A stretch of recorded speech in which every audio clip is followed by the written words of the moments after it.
maghantod. Ikaw ang akong ginadamgo sa akong mga mata. Ikaw ra ang nagpasiga sa gabi nga. Permi magtukaw-tukaw pa apan sa tinuod. Ikaw lang gihapon ng sulod sa ako ang utok nga nagmatapa. Gihandom ko nga mag-ubanta ang imong mga ngisi, dili na nako makalimtan pa. Kay tungod karon na agapon ka sa ako ang alimpatakan. Ug dili na mapapas hangtod pa sa kahangturan.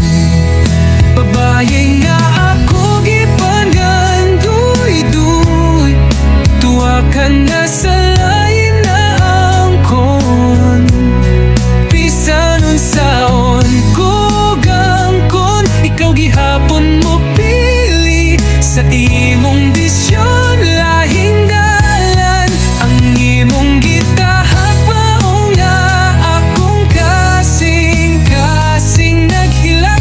Dili ko kayang kuhaon ng babay nga ako gipangandoy. Tungod tuwa na siya sa lain nagalindasoy. Naay mga adlaw mamagdan-aw lang ko sa akong mga mata, nagaagas ang mga luha.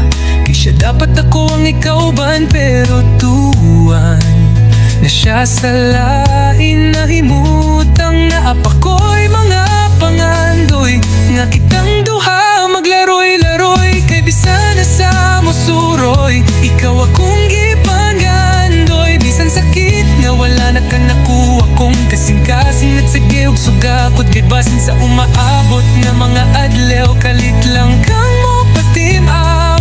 Ang imong ngisi dili na ko makaliman, kay nga aragyot permi sa akong alimpatakan. Apan walay ko'y mahimo kung ikaw gihapon na sa iyahang kiliran.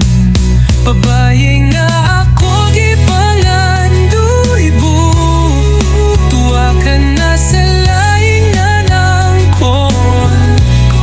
Bisan unsaon ko gangkon, ikaw gihapon mo pili sa imong bisyon lahing dalan.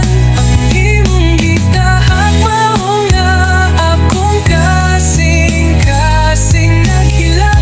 Dili ko kayang kuhaon ng babayan na ako gipangandoy. Tungod tuwa na siya sa lain nagalindasoy. Siguro may rason ng tanan na magpabilin ko nga hilom lang. Naghuwat sa adlaw nga ikaw